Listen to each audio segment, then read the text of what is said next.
El micrófono de Oscar, para que se pegue un ratico. Tengo un programa que se llama El micrófono de Oscar, para que se peguen un ratico. Y básicamente son conversaciones con diferentes personas que admiro. Tuve a un escritor que se llama Alexander Velázquez, gran persona. El man escribe muy bonito, trabaja en El Espectador, que es como uno de los pocos medios que uno podría decir que todavía tiene cierta libertad de expresión, ¿no? Los comediantes lidiamos mucho con lo de la libertad de expresión, incluso nos han demandado y todo. ¿Se han pillado? Y es complicado porque uno dice un chiste y ya se vuelve un problema. Yo, por ejemplo, tuve problema con los venezolanos. Ahorita que te vi me acordé.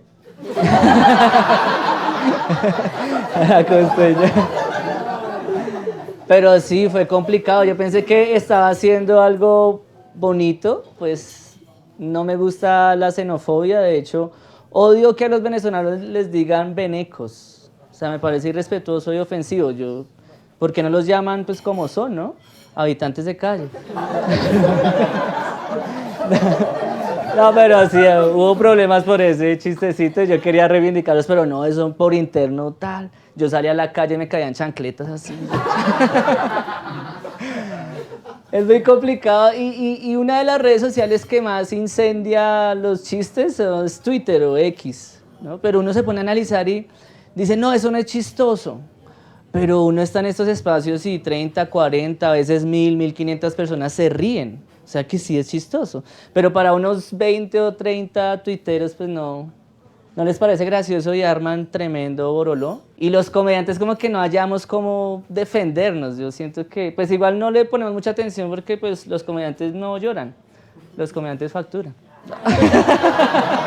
Hola, amigues del micrófono de Oscar, bienvenidos a un capítulo mes del micrófono de Oscar. Hoy tenemos a un gran invitado, vecino, escritor, columnista. ¿Hace poco lanzó esta novela o hace harto? 2023, va un año, menos de un año. Menos de un año. Alexander Velázquez.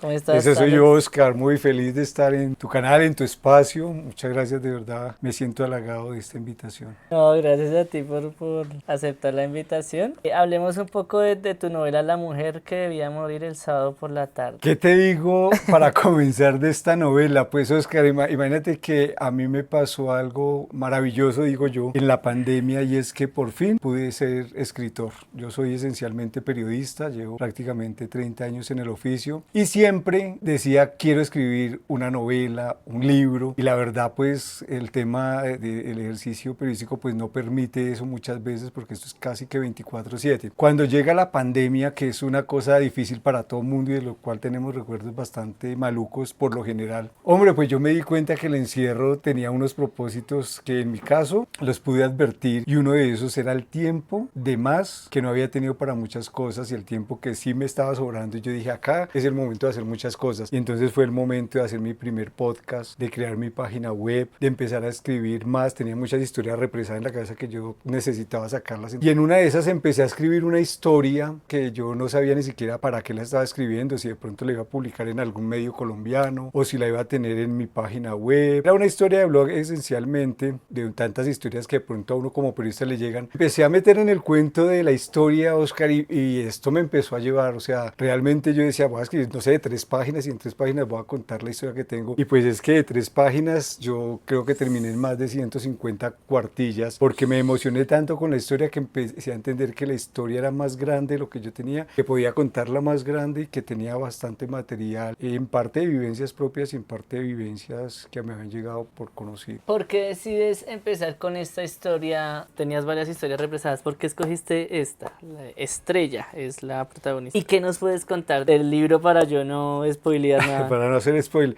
pasa en un escenario que yo conozco. Yo crezco en Ciudad Bolívar, 12, 13 años de mi vida, entre los 10 años y los 23. Estoy en un barrio pues de las condiciones que todo el mundo debe saber, que Ciudad Bolívar es uno de los sectores más pobres que hay en Bogotá, creo que también del país. Ciudad Bolívar es un sector que nace de todo este problema de desplazamientos, de la violencia que empieza en los 50 en Colombia. Y nosotros, si bien no necesariamente a mi familia la expulsa la violencia, sí es un poco poco esa situación de no empleo de las regiones como ellos llegan acá. Yo nazco en Bogotá, familia es del llano, y cuando yo tengo la historia empiezo a darme cuenta que la historia tiene mucho que ver con ese contexto en el que yo vivo, que la novela sirva para una historia, pero que también sirva para contar esta realidad que se vive en Ciudad Bolívar y que mucha gente no la conoce. La historia de las pobrezas, la historia política de este país, porque mucho de la novela cuenta, es decir, hay un contexto político que ocurre en el país y la novela, aunque es una historia de amor, dolor, tragedia, bueno, esto yo creo que hay muchas cosas que se están contando acá. Hay ese contexto político de violencia fuerte que arranca en el año 84 y que la novela va relatando poco a poco. La novela atraviesa básicamente 4 décadas, arranca de una Bogotá de los 1984 con unas condiciones que pues la gente de hoy tal vez no conozca y llega hasta el año de la pandemia. Fue un reto, es una experiencia bastante llamativa el hecho que se pueda contar una Bogotá en todas estas décadas y además una Bogotá que yo estoy viviendo, casi que en vivo y en directo porque pues estoy viviendo la del 84. Están al ministro Rodrigo Lara Bonilla, ahí comienza básicamente como todo este drama de la violencia de Pablo Escobar, matan a Escobar y esto sigue, vienen los celulares. Entonces también la novela, pasar cosas que tú que ya la leíste de pronto te das cuenta que no hay, las comunicaciones son por carta y telegrama en un momento y de repente ya nos estamos comunicando, qué sé yo, por WhatsApp. Entonces también fue algo interesante desde ese punto de vista. Las historias que hay en La mujer que debía morir el sábado por la tarde son las historias reales de personas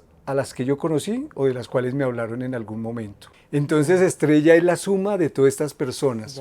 Hay una historia central en Estrella, ¿cierto? Que es el tema de ella y su pareja. Todo el drama que se desencadena a partir de que ella, siendo menor de edad, y conoce a un hombre mayor de edad. Y todo lo que eso va a implicar a partir de que ella se junta con él en un baile de máscaras, donde ella está ahí, ella imaginándose que no es ella y sus dramas de tío de donde ella vive. Ese baile de máscaras es un poco recordando a uno de mis autores favoritos, que es Truman Capote. Él pues tenía muchos delirios y entre esos delirios las fiestas donde lograba tener a la gente más selecta, en este caso en Nueva York, pues se cumple. Entonces yo creo que también tengo esas influencias de ciertos escritores y la uso para poder contar, pues como en el caso de Estrella, sus propios sueños. Entonces ella es como una mezcla de muchas mujeres que creo que y lamentablemente siguen existiendo en nuestro país. ¿Tú escribes para El Espectador hoy en día? Sí, señor. Me dices que tienes 2 columnas, ¿no? Una los jueves y otra los domingos. Los domingos, así es. ¿La gente todavía lee? Yo he descubierto que la gente lee cuando tú escribes cosas buenas, cuando tú escribes cosas interesantes con respeto. Ser bloguero, yo soy bloguero del Espectador, que fue mi casa periodística porque yo crecí como periodista, esa fue mi escuela en los años 90 y luego ya pues a partir del año pasado soy bloguero. Te permite manejar una cantidad de temas, escribir de muchas cosas. Yo sigo siendo periodista, entonces el blog me permite ser periodista cuando tengo una historia periodística. También me permite un poco ser escritor que fantasea con las historias y las trata de hacer literatura. De repente encuentras que hay un montón de gente leyéndote. Yo varias veces he sido el bloguero más leído del Espectador. Son muchos los blogueros que han sido también los más leídos. Nunca he sabido por qué eres el más leído, porque a veces escribo un tema que no sé, a mí me apasiona, me gusta, y yo digo, wow, este tema yo creo que resulta que no. Y hay unos temas que yo digo, pues este tema me gusta, pero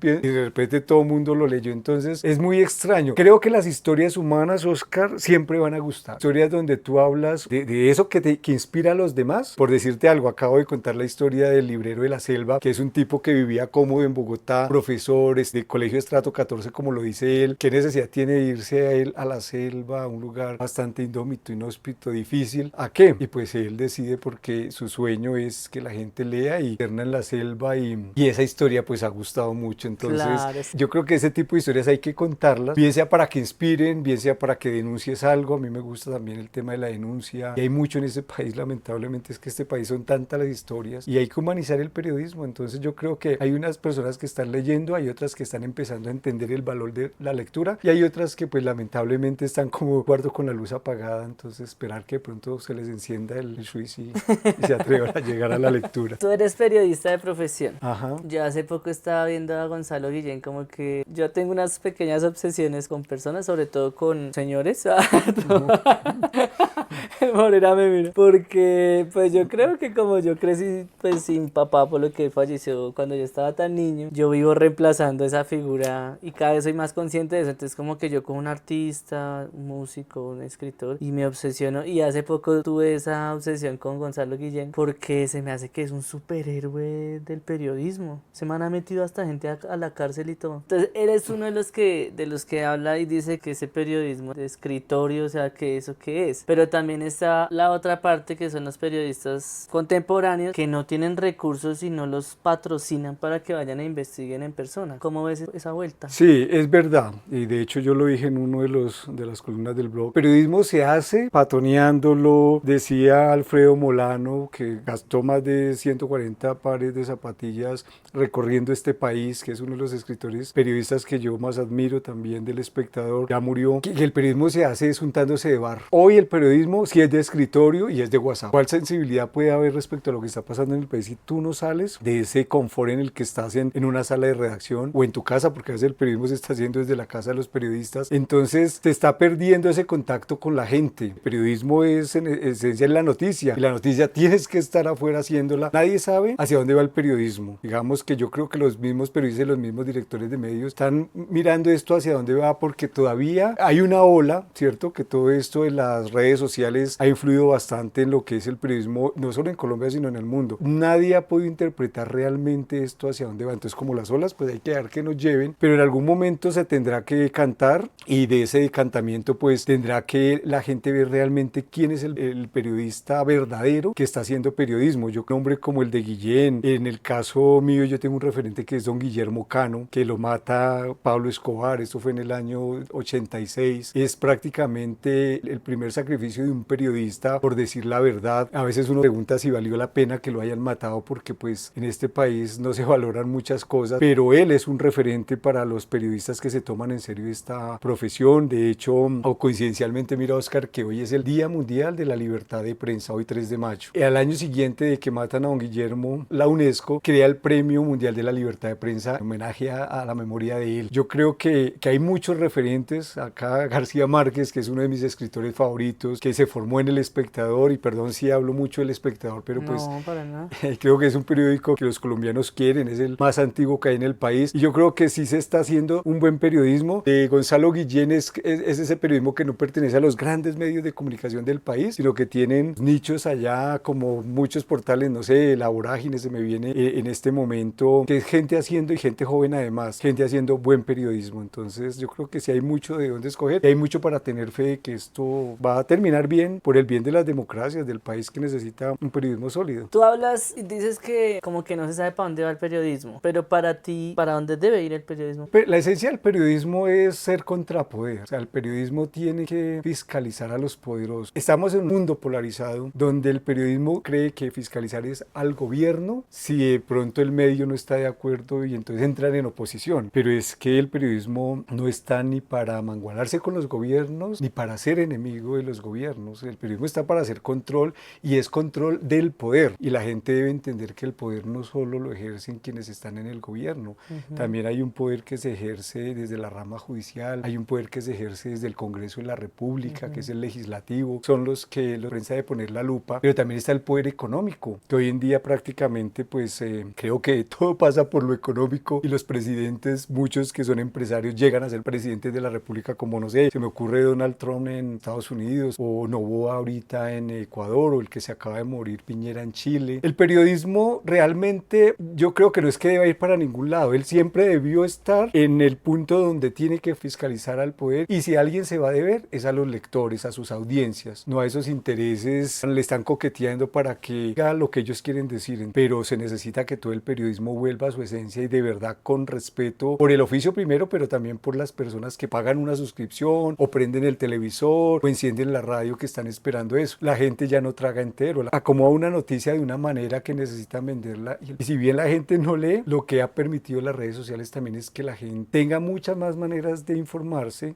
y saber cuando alguien de pronto le está mintiendo. Entonces ahí el periodismo tiene que ponerse un poco las pilas y respetar. Yo creo que es la palabra del respeto hacia la audiencia, es como lo vital. Un periodista, en teoría, no debería pertenecer a ningún partido político. Es verdad, tiene derecho a tener su propia identidad política, política, su propia formación política, pero no debe usarla dentro de su trabajo y dentro de su oficio. Es decir, acá uno tiene que deshacerse. Una cosa es el opinador. Yo muchas veces en el blog puedo opinar, porque un blog esencialmente te permite eso, ese ejercicio aparte de escribir y de pronto hacer ensayos. Y ahí es un espacio perfecto para que tú des a conocer tu pensamiento político, si ese fuera el tema, pero también puedes hablando de otros asuntos, donde también estás opinando y no necesariamente de política. El problema es cuando el ejercicio del periodismo se ejerce desde la postura política. Y eso es lo que estamos viendo y la gente lo está viendo. Y ahí es donde yo digo que la gente no es tonta para darse cuenta que le están metiendo gato por liebre, o sea, una opinión, algo editorial por noticia. Y los periodistas pareciera que no estén entendiendo que la gente ya entiende que les están mintiendo en esencia. Sí. En tu caso, ¿tú perteneces a algún partido político y cómo lo manejas en El Espectador? Bueno, yo tengo un pensamiento muy de izquierda, de esa izquierda progresista que llaman, de que hay unos postulados del socialismo que no tienen nada que ver con esa idea del comunismo y los comunistas, y entonces no. Yo vengo de abajo, yo vengo de un barrio que es un barrio de invasión acá en Bogotá. Lo digo con orgullo porque es parte de los sueños cumplidos, es que no importa dónde estés, tú puedes hacer realidad tus sueños. Pero en ese contexto de pobreza en el que yo viví, muchos de los míos siguen viviendo, yo creo que eso me permitió generar una sensibilidad. Y yo uso esa sensibilidad en el periodismo para contar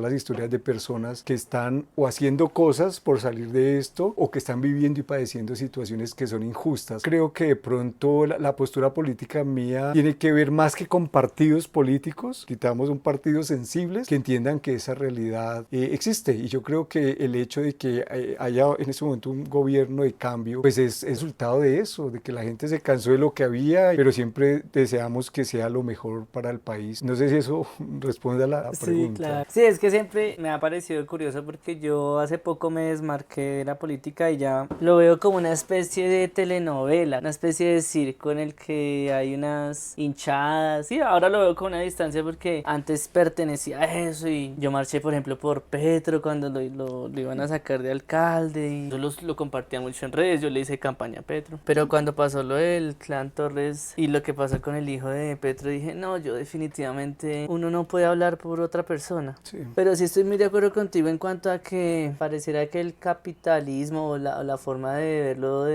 derecha, como que no, eso no nos está llevando a ningún lado. Sin embargo, tampoco ya me meto a decir, no, soy de izquierda o algo así, sino que yo digo, ¿por qué no funciona bien el país? Y de hecho, volviendo a Gonzalo Guillén, él dice que es que ni siquiera esto debería tener una categoría de país, que es tanta la corrupción y tantos ladrones en el poder, no vale la pena nombrarlo país, sino él dice, es como un nido de ratas que lograron tener el poder y esclavizar de ahí para abajo a todo un país. ¿Tú has viajado, has salido o qué país tú ves como un modelo y uno diga, wow, este país? Porque esa es otra, ¿no? Acá uno piensa, y más cuando uno no ha viajado, me incluyo porque yo solo fui a Ecuador a montañita y a farrear, ¿no? Uno dice, no, es que nunca van a cambiar las cosas y eso es así y es siempre el mal va a existir y siempre los ladrones va a existir y la corrupción va a existir. Y uno dice, yo digo, bueno, no me hace falta viajar, pero yo sé que hay países como Finlandia, como Suiza, como Noruega, en el que sí hay problemas, pero no se comparan. Incluso Australia, ahorita hay mucha gente que va a Australia. Ya Estados Unidos parece que no es un modelo a seguir. Sí. ¿Tú qué opinas de eso? ¿Qué país? Yo creo que la primera lección de lo que tú dices es que no hay que meter las manos al fuego por nadie. Es decir, hoy en día es muy difícil uno apostar políticamente por alguien. Yo creo que sí los seres humanos deben tomar una postura. Digamos, uno no se puede mantener indiferente, que la indiferencia también hace que entonces dejemos que pase lo que quiera que pase y nosotros... Y hay que votar. Exacto, y hay que votar así sea en blanco y apostarle a algo finalmente. Digamos, las convicciones de las personas deben de alguna manera alimentar su propia idea de utopía de que esto va a ser para bien algún día. El periodista puede estar hoy a manteles con el presidente de la República y a la media hora estar cogiendo una buceta para irse para su casa, porque no todos los periodistas es lo que la gente ve en los medios, digamos, podría acá nombrar, pero no me voy a meter en el problema de nombrar personas,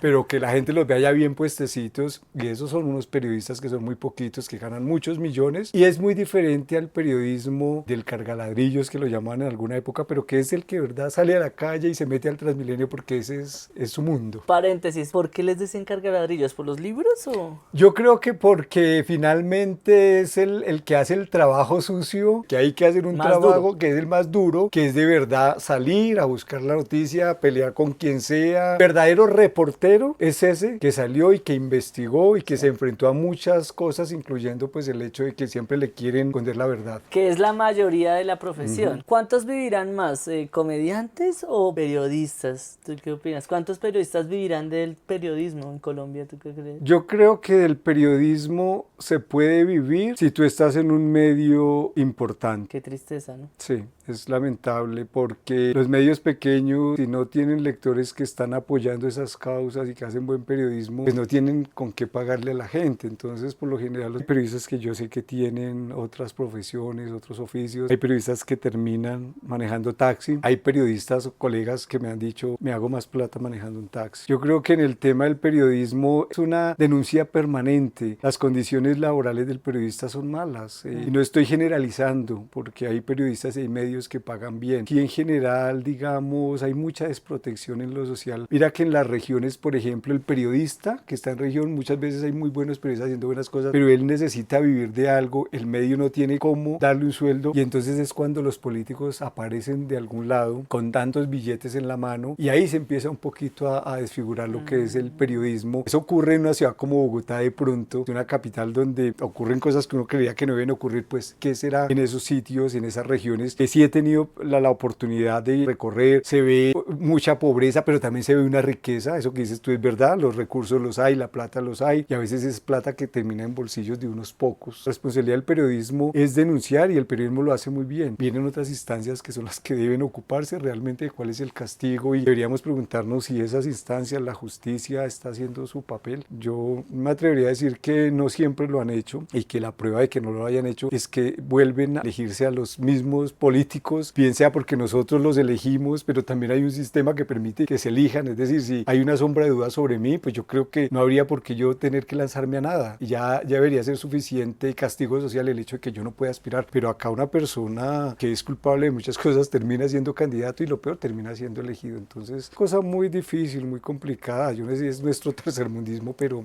ojalá que algún día podamos decir que eso ya terminó. ¿Y hay algún país que tú admires, resto, que tú digas, uy, sí es rico que Colombia llegara a ese punto? Sí, yo digo, Estados Unidos para mí nunca, por ejemplo, fue el tal sueño americano, me da sueño porque yo digo, yo no he escuchado al primer profesional de Colombia que diga, soy feliz haciendo lo que me gusta en Estados Unidos, porque la mayoría están lavando baños, están ganando muy bien, entonces eso te hablan maravillas y que se llenan de plata y que consiguen carro a los, no sé, al mes. ¿Qué es ser un buen país? Para mí un buen país sería todo lo que vienen los europeos a criticarnos, que es lo que ellos tienen, un país limpio, o sea, acá vienen los europeos y se aterran de nuestra basura. ¿Cómo es que Bogotá está llena de basura? Y es algo que un español, digámoslo, se tapa los ojos porque le parece inaudito. A uno le da vergüenza que ellos vengan, como la vergüenza que me daría que fueran a ver mi desorden en mi casa, porque yo creo que no tenemos un respeto por nosotros. Yo no conozco Europa, pero creo que todos conocemos el mundo por lo que vemos Sí, claro. en Netflix, en las redes sociales, y vemos que hay un orden, que hay una serie de respeto. Obvio, también hay crímenes y hay cosas malas, pero hay una estética que tiene que ver con el hecho de ser aseados y de ser ordenados, que es algo que no te enseñan acá. Acá no nos enseñaron. Se supone que esta especie está desarrollada a comparación de otras especies animales, o sea, tenemos capacidad de vivir como seres humanos en condiciones dignas, pero no pasa. No la Es ejercemos. Tengo la capacidad, pero no ejercemos muchas cosas que de verdad nos hagan humanos. Humanos somos los más inhumanos en todo. Te voy a contar algo sencillo. En este momento en Bogotá, es mi ciudad, la quiero, trato de hablar de ella todo el tiempo bien. ¿Cómo es que yo salgo de comer en algún sitio y estoy pensando si la moto viene, va, cuántos van en una moto en este momento que es difícil? Dado por coger en contravía donde están los carros, porque sé que entonces la moto tiene menos chance de bajarse un tipo y robarme. Volviendo a la pregunta de los países que uno admire, admiro más el sentido que tienen de civilidad y de ciudadanía las personas de los países. Y yo envidio eso a los países que lo tienen. Ese modelo que quisieron implantar personas como Mocus, pues no dejamos, mira que no permitimos porque nos educaba, pasen por la cebra, pórtense bien, seamos correctos, pues no lanzar la basura, pero tú ves que eso no lo estamos haciendo y realmente ningún alcalde lo está haciendo. ¿Tú crees? A mí me parece que él dejó cositas como lo de... Como esas son pequeñas cosas que quedaron de Mocus, pienso yo, ¿no? Sí. Tuvo cierta como educación ciudadana que se quedó un poquito, pienso yo, pero sí, obvio, no fue algo que prosperó. ¿Tú sientes que en Colombia hay libertad de expresión? ¿Alguna vez has tenido algún problema por escribir algo? El Espectador es un medio pluralista. Si algo tiene El Espectador y la gente lo reconoce, todas las tendencias están allí. Tú puedes coger la edición del domingo, por decir algo, del periódico impreso, abrirlo y ver que acá está alguien hablando de algo que hace bien el gobierno, y está alguien que está dándole garrote al gobierno, y está alguien que está proponiendo soluciones, y está alguien que está cuestionando, están los escritores, hay muy buenos caricaturistas, y que yo sepa, no los han censurado, no les han quitado sus espacios. Pues sí, hay censura en Colombia. Matador, que creo que es alguien cercano a tu oficio como humorista, pues es una de esas personas que sale de un periódico, del periódico El Tiempo, precisamente por sus opiniones en contra de una clase política. Cosas son evidentes, digamos que pues los medios no tienen la obligación de mantener a nadie ahí porque quieran, no tienen ninguna obligación. Cuando se deshacen de alguien, digamos, tiene unas posturas políticas fuertes o por lo menos una línea editorial definida en su pensamiento, es evidente cuando lo sacan por eso. Eso ha pasado mucho en Colombia y nadie puede tapar el sol con una mano porque pues no pasa todo el tiempo. Y también es un problema a veces el hecho de que tú puedas decir todo lo que se te antoje. Es un problema en qué sentido, no en el sentido de que qué bien que sea la libertad, sino que esa libertad se debe ejercer con respeto. Entonces no puedes salir en una columna a hablar mal de un presidente o a denigrar de un político simplemente porque te cae mal, porque es que este es un país donde nos especializamos en que nos caigan bien o mal los políticos y usamos las redes de pronto y a veces de una manera burda. Entonces ahí salen todos los rasquemores y los odios que tenemos, los sacamos en las redes sociales. Sí hay libertad, algunos la han querido restringir y otras veces nosotros abusamos de esa en el sentido de que ofendemos, maltratamos, y creo que ahí debe ser algo de autocontrol a la hora de uno escribir u opinar. En cuanto a eso, la comedia está en un momento en el que ya por los pelados que están ahorita creando contenido y por como esta nueva generación de comedia más ruda, ya es más común ver en los periódicos que este humorista dijo esto, este comediante dijo esto, que irresponsable, que irrespeto, que le pasa mucho a Fox News. No sé si tú consumes comedia, ¿qué opinas de ese tipo de comedia que es más cruda? O no sé si no estás muy relacionado con esa comedia nueva. A mí me gusta la comedia y de hecho algo que uno valora en plataformas de streaming es que haya comedia, porque es que un país que todo el tiempo y un mundo además que todo el tiempo te da noticias para llorar, pues tú necesitas un poco por salud mental, la verdad, de alejarse de eso. Y la comedia te permite ese respiro. Yo creo que reír ya está comprobado científicamente que es saludable. Se necesita la comedia. A veces, de pronto, yo no creo que pueda juzgar que la vulgaridad sea un género del humor que valga la pena o no. Creo que lo vulgar comunica. Es una forma de comunicación y lo dije yo en una columna donde defendía a Karol G. Karol G es la moda de este momento y enloquece a los adolescentes, pero también he visto gente adulta yendo a los conciertos y a mí me parece válido eso. La gente se está rasgando las vestiduras, pero pues yo me acuerdo que a mí me gustaba el rock en español de niño y también me decían que eso era música del diablo. Los mayores de ese momento, yo creo que los mayores de ahora dicen que esta música no se diga que es del diablo. Es un término que me parece ofensivo, como decirle a la gente descerebrada porque escucha esa música.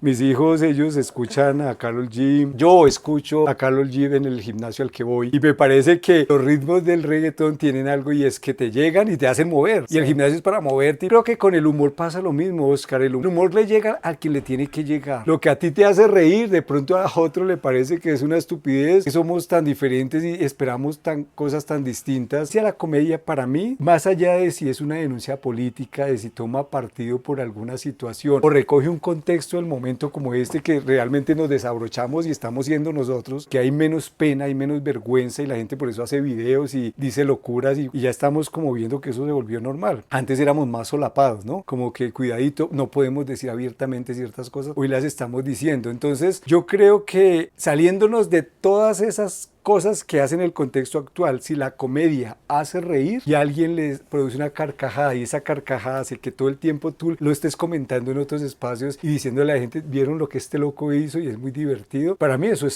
sano porque yo creo que queremos reír, no queremos decirle a la gente venga y lloremos, porque es que prendemos las noticias y ya estamos llorando. El antídoto será un poco la risa, ¿no? ¿Qué tan difícil es escribir? Si le tienen respeto a leer, a escribir es como, no, es que eso sí, es que nadie lo hace y los que lo hacen son personas muy inteligentes, pienso que son personas con mucha voluntad y muy disciplinadas. ¿Qué tal es escribir? Todos los seres humanos, después de que aprendieron a leer y escribir, tienen la capacidad de escribir como escritores, porque tienen lo que se necesita, que es saber escribir, lo aprendieron. La técnica. Exacto, pareciera que ya no ejercemos tampoco eso tan natural, ¿cierto? Nos llevaron al colegio pues para aprender las vocales y después el abecedario y ahora nos cuesta trabajo usar ese conocimiento, que escribir escribir tiene mucho que ver con el hecho de hablar también. Es decir, yo puedo estar hablando y alguien puede estar tomando nota de lo que estoy diciendo y ahí se va a hacer una escritura de lo que Alex dijo. Ya. Entonces mira cómo toda la información que tú tienes, la tienes ahí, solo que falta es ahora ponerla a un lado escrita. Yo he escuchado gente que dice, pero yo, ¿por qué voy a escribir, por ejemplo, de mí si yo no he hecho nada extraordinario? Mentira, yo conozco personas que han hecho cosas más extraordinarias de las que yo podría haber hecho y a veces la gente no reconoce eso porque estamos en un mundo donde lo que nos muestran los medios se supone que son modelos a seguir y gente ejemplo y a veces pensamos que nosotros no somos ejemplo de nada y pues yo creo que todos. Si es de disciplina, cuando te sientas y tienes que tener esa disciplina, a mí me toca, por ejemplo, escribir un blog, escribir una novela, cualquier cosa que quiera escribir es deshacerme del celular, o sea, necesito como sea modo avión, me toca ir por el oficio de escribir es ese, tú no puedes escribir muchas veces con la desconcentración de que estas vainas suenan a toda hora. ¿Cuánto tiempo tú le dedicas a la escritura al día o a la semana? Yo le dedico menos de lo que quisiera, la verdad, Sí. pero yo le dedico más, yo creo que hoy en día le estoy dedicando mucho tiempo a leer. Yo soy un devorador de libros, Oscar, el día que yo no leo, ese día me enfermo. Es decir, es como si me hubiera embriagado y me tuviera una resaca horrible. Yo creo que cuánto le estoy dedicando en el día, hablando de escribir libros, de escribir una novela. No, porque tú te dedicas a escribir. Todos los días estoy escribiendo los blogs. No lo comienzo y lo termino, no. Yo lo comienzo, estoy en el gimnasio y se me ocurre una idea, se me ocurre un título. Oiga, yo no había pensado en esta otra cosa, voy a investigar. Y entonces es un proceso que lo estoy haciendo hasta que aparece. Momentos duros de atención que son mediodía completo. O sea, te sientas a las 8 de la mañana y a la 1 o 2 de la tarde has escrito, ¿qué? 5 o 6 horas. El mejor momento para escribir, para mí, es el de la mañana siempre. Okay. Es el mejor. Nunca escribiría de noche, aunque esta novela se escribió, yo creo que muy diurna, pareciera muy nocturna por Sí, claro. todo lo lúgubre que a veces hay en la mujer que debía morir el sábado por la tarde. Me acuerdo que en la parte final estaba tan emocionado que yo quería ya terminarla, que me siento varias noches a escribir. Oye, y eran 3, 4 de la mañana, que yo decía, se me olvidó que tengo que dormir. Pero esos son momentos ya de la escritura donde el tema te absorbe, te lleva y ya a ti no te importa si Ya. es de día o de noche. Estás en la zona. Sí, y está uno feliz. Yo creo que esos son de esos momentos felices de la escritura. Y ya que lo mencionas, ¿cuánto tiempo le dedicas a leer al día? Bueno, yo tengo una lectura por la mañana, entre 20 minutos y media hora. Tengo una lectura larga que es la de la noche. Leo 1 hora, a veces puedo leer 1 hora y media, no tengo problema con eso. Creo que me estoy leyendo hasta 3, 4 libros en un mes, pero con un juicio, o sea, con juicio. Esto es, en la pandemia me di cuenta que yo tenía la obligación de sacar el tiempo para algo que me gusta, que es leer. Yo digo, si a uno le gusta leer, ¿por qué uno no hace el deber de sacar el tiempo? Sí, claro. Uno dice, no, es que no hay tiempo. Hombre, hay tiempo porque te sientas a chatear y estás ahí 1 hora bobeando, pendejeando y diciendo cosas que no van para ningún lado. Todo es de disciplina. Escribir, como lo preguntabas, es de disciplina. Leer es de disciplina. Escribir con el ánimo de ser escritor es de disciplina. Pero tú nunca vas a llegar a ser escritor si no lees. Es decir, yo creo que la esencia del escritor es la lectura. Y la lectura además de todo. Digamos que yo sí es que leo de todo. Me fascina el género biografía, me fascina la ficción, me fascina la no ficción, que es pues lo más cercano al periodismo. Pero en esencia leer. Yo creo que la gente debería... De los últimos libros, ¿cuál recomendarías? ¿Cuál me recomendarías a mí? Yo recomiendo toda la obra de Gabriel García Márquez, que es el único Nobel de literatura que tiene Colombia. Cualquiera que algún día vaya a otro país debería sentirse orgulloso. Él nos universalizó. En agosto nos vemos, que es la obra póstuma de él, ¿cierto? Que generó toda esta controversia. ¿Y qué opinión te da a ti? Porque hace poco vi un tuit de un man que fue como, no debieron publicar ese libro, calidad de escritor ya se había bajado, que él no lo hubiera publicado. Yo me puse a pensar, pero pues es que ¿qué responsabilidad tiene? Y la familia también, ¿qué responsabilidad tiene de que sea algo bueno? Si no es Gabriel García Márquez, o sea, lo que escriba hay que leerlo porque es Gabriel García Márquez. La gente critica a Coelho y tiene millones de lectores, entonces ¿qué hacemos con Coelho? ¿Desaparecemos a los lectores? Yo creo que es dejar... Y a Mario Mendoza también lo critican. Exacto, y ellos tienen su público, cada libro tiene su público, gústenos o no, que sea arte, que sea buena literatura, pero hombre, es que creo que en 8.000 millones de criaturas que hay en el planeta, no todos podemos ser expertos en las mismas cosas. ¿Y a ti qué opinión te da ese libro? Y yo escribí una columna que gustó mucho donde decía, no lean, en agosto nos vemos. yo quería que la leyeran, sí. Y al final la gente me escribe y me dice, hombre, me la leí porque yo quería la crítica, y al final usted termina haciendo una defensa. ¿Por qué hago una defensa del libro? Ya no vamos a tener más libros de García Márquez. ¿Cómo no vamos a leer lo último que nos dejó, así él haya dicho esto no se lee? Además yo creo que, como lo dije ahí, yo creo que él sí quería que se leyera. historia es una historia sencilla que tiene unos pilares de ese Gabo que todos reconocimos. Para los críticos, pues no, eso le falta, pero pues es que los críticos son los críticos. Yo digo siempre una cosa, Oscar. Si tú vas a ir al cine, procura ver la película antes de leer una crítica. Porque si siempre. tú lees la crítica, entonces prácticamente te dicen que eso es malo. Ni siquiera me gusta ver el tráiler. Voy ciego, o sea, sorpréndame. Sí, no dejarse viciar. Colombia tiene buenos autores, vale la pena. Yo le digo a la gente, mire, apoyemos primero la literatura colombiana. Acá hay gente rompiéndose de verdad el lomo, como se dice, muchos años para que nos reconozcan, nos respeten. Lleguemos a la feria y alguien diga, oiga, el escritor, y nos rodeen miles de personas. Hay buenos autores que todavía no tienen el nombre comercial que les han dado sus editoriales. Eso toma su tiempo. Y yo creo que cada vez se complica más porque por eso te decía, la gente sí lee, o sea, es un hábito que entendiblemente pierde popularidad porque pues cada vez son más los medios y la gente ya está, siento yo también que le quita se enredemos ahorita. sí, al conocimiento que no viene de los libros, que por ejemplo los videos, los documentales, las películas, eso también genera mucho conocimiento. Pareciera que eso no, pues no hablemos de eso porque como son formas nuevas de expresión, nosotros ya no leemos y escribimos, pero en realidad todo el día leemos y escribimos porque todo el día chateamos. Incluso la ortografía ya perdió más importancia porque se pone por encima de la comunicación que... Sí. Entonces yo a veces también digo, es muy interesante las personas que no leen mucho, pero igual sí tienen mucho conocimiento y son muy críticas y muy analíticas. El tema de la ortografía es tenaz porque la gente dice, o sea, tú no le puedes corregir a nadie porque, pero me entendió. Exacto. O sea, la gente tiene esa defensa. No se trata de que se entendió, se trata de que hay que ser un poco pulcro en la escritura, pero pues es que ese es el problema del sistema. Entonces ahí está la respuesta, ¿qué clase de educación es con la que salimos o nos graduamos si no se nos está exigiendo un mínimo que es por lo menos decente escribir? Ajá. Y que se entienda y con buena ortografía. En ese orden de ideas, uno, ahorita hablando de Gabriel García Márquez, todos sabemos que Cien años de soledad es una obra que ganó. Pocas las personas, y yo me incluyo ahí, que hayamos disfrutado como se supone uno debía disfrutar una obra maestra. Cuando uno lee a escritores que no sabían quién era Gabriel García Márquez, por ejemplo Borges, y cuando leyeron Cien años de soledad fue como que esto es otra cosa, pero yo esta es la obra que no comprendo y yo sé que muchas personas de mi edad y más jóvenes no comprenden por qué es tan grande 100 años de soledad y no estoy, o sea, con todo el respeto que me merece ese señor Corroncho, ¿no?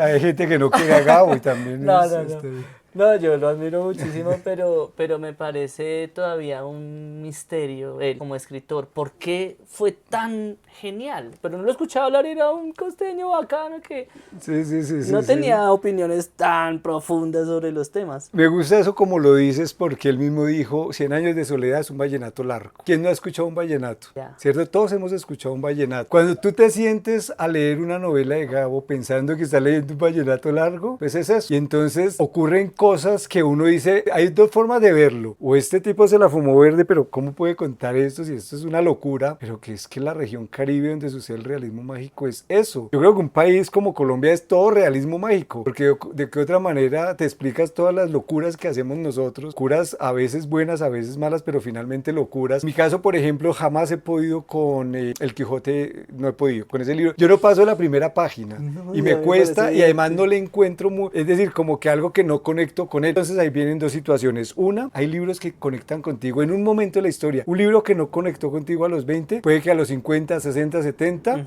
va a conectar contigo y te vas a preguntar por qué me tardé tanto tiempo en llegar a esto. Los libros yo creo que sí tienen su tiempo y tienen su momento y tienen sus lectores. Y en el tema de los lectores, yo creo que sí hay lectores. Yo creo que está pasando algo que yo noto y es que se están creando islas con los lectores. Lo nombrabas, Mario Mendoza. Ha sido, yo no sé si es solo Mario Mendoza, la marca Mario Mendoza, o sea, él y también su editorial, que ha creado una marca, tiene 3 stands en la feria del libro, que eso es, ningún autor tiene eso. O sea, hay editoriales con miles de autores. Acá tienes a un autor con 3 stands. Eso me sorprendió de esta feria que acaba de pasar aquí en Bogotá. Entonces yo creo que están haciendo algo bien, le están llegando a su público de todas las maneras, han sabido utilizar las redes sociales. Mi hija se lee todo lo que sale de él. Si él hace 3 eventos en la feria, a los 3 eventos va, sabe todo lo que está pasando con él, los reportajes. Yo creo que el lector sensible es porque es lector y quiere leer cosas que le lleguen o le toquen. Entonces puede ser el blog, puede ser el columnista, puede ser la noticia, puede ser el reportaje. Los memes. Exacto, porque el meme lo posts. sensibiliza, es decir, al medio que se ríe de algo, sea de algo que no le gusta o de algo que le guste o que comparte, pues esa es la sensibilidad del lector. Entonces por eso yo no creo en la gente que dice tal autor es malo y por qué se leen tales autores, no deberían leer esto, no. Hoy en día deberíamos aplaudir que la gente lea lo que sea que lea, sea que alguien lo considere basura o no, pero que lean, porque resulta que cuando empiezas a leer, tú mismo vas decantando y vas pasando, ¿cierto? Esto es como cuando aprendes a escribir lo mismo y las vocales y vas poquito a poco. Entonces la lectura es lo mismo, empiezas